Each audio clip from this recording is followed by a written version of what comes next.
It might seem like a lot, but this is actually to help you legally and to also protect your tenants. One mistake that most investors and owners make is they skip these certificates in order to save money. Please don't do this. In some cases, and in cases where things go wrong and you don't have the right certificate, you might be charged with a fine or even face criminal charges in serious cases. If you're finding this video helpful, please like this video. Now let's talk about finding your tenants. Your property is safe and legal. Now all you need is people to live in it and pay you rent. You have two choices.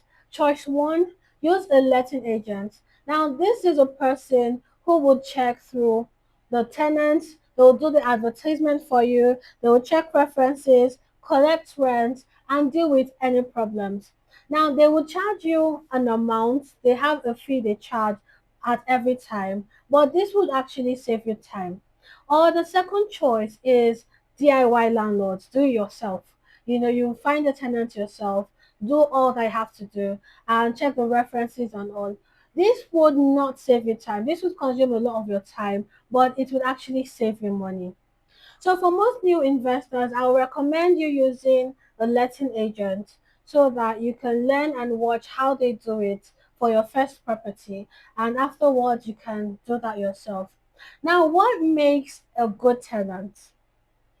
One, they must have steady and stable income. Two, they can be able to afford the rent, not people who go to places where they try to get properties that are way above what they can afford, and so they don't have to owe you rent. Three, they must pass credit checks. Four, they must be respectable and responsible. You must check your tenant's right to rent. This is their immigration status. Your letting agent can do this for you, but if you're a DIY, you have to do it by yourself. You should also have a tenancy agreement. Now, this is a legal contract between you and the tenant. It says how much they would have to pay, how long they would have to live, how what you need to do if there's any problem, if there are any benefits, and when they would have to pay. There's also something called a short-hold tenancy that landlords also use. So this stays between 6 months, 6 months usually. This is the basic, but many people do within 12 months annually. One more important rule is you must protect your tenant's deposit in a government approved scheme. Now, when your tenant pays their deposit, you have at least 30 days to put this their deposit in a government protection scheme. This is the law. Now, most landlords try to collect the money and put it in their bank accounts directly, but when caught, they are going to be fined for it. So, instead of getting fined and spending much more than you should, just put the deposit in a government protection scheme. One more important rule is you must protect your tenant's deposit in a government approved scheme. Now, when your tenant pays their deposit, you have at least 30 days to put this their deposit in a government protection scheme. This is the law. Now, most landlords try to collect the money and put it in their bank accounts directly, but when caught, they are going to be fined for it. So instead of getting fined and spending much more than you should, just put the deposit in a government protection scheme. All right, your tenants have moved in, rent is coming in. What happens now? As your tenant's parent, you also need to pay the mortgage to the bank and keep the difference. But there are still certain things you need to be on top of.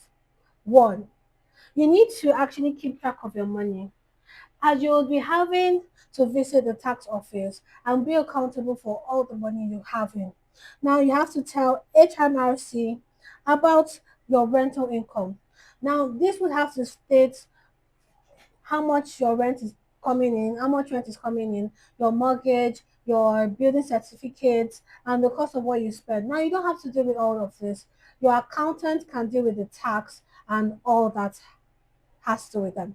Two, you also need to visit your tenants Keep in touch with your tenants or your letting agent. Know if everything is okay. Know if the building is fine. Know if there are no damages or some sort.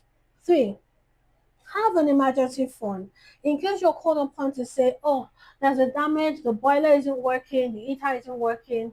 Know that you have a fund you can take out of to make these repairs. If not, you're going to be touching other funds, or you might not even have money to repair, and it's going to make things more difficult for you. 4, you also have to keep up with the landlord's law. Know every law coming up, like the Section 8, the Section 12, know about the tenancy rule and any other laws that you need to know as a landlord. Also, you need to keep in touch with your certificates. Know that you have to upgrade your building certificates, you have to upgrade all your EPC that we mentioned earlier. You have to make sure that all your certificates are in order, the safety certificates, the smoke detectors. Know that everything has to be ready, everything has to be renewed at each year that they have to be renewed. Having a good investment makes much more sense. It might look boring, but the thing you have to know is your property works for you in the background. So don't feel bothered that things look slow or this thing looks boring. What matters the most is your money is working, your property is working for you behind the scenes. Now, if you enjoyed this video, I want you to leave a comment and tell me if you would prefer using a letting agent or you would prefer being the DIY landlord. If you would want an agent to run your property and get your tenants for you, or you rather do it yourself. Now, you know what happens when you own a property in the UK.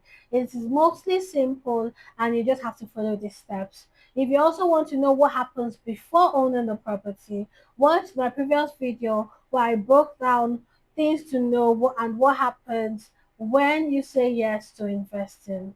Don't forget to subscribe to our channel to get notified on new videos that comes up on every property investment tips and guides for UK property. Now remember this, you are now a property owner. This is something you should be very proud of.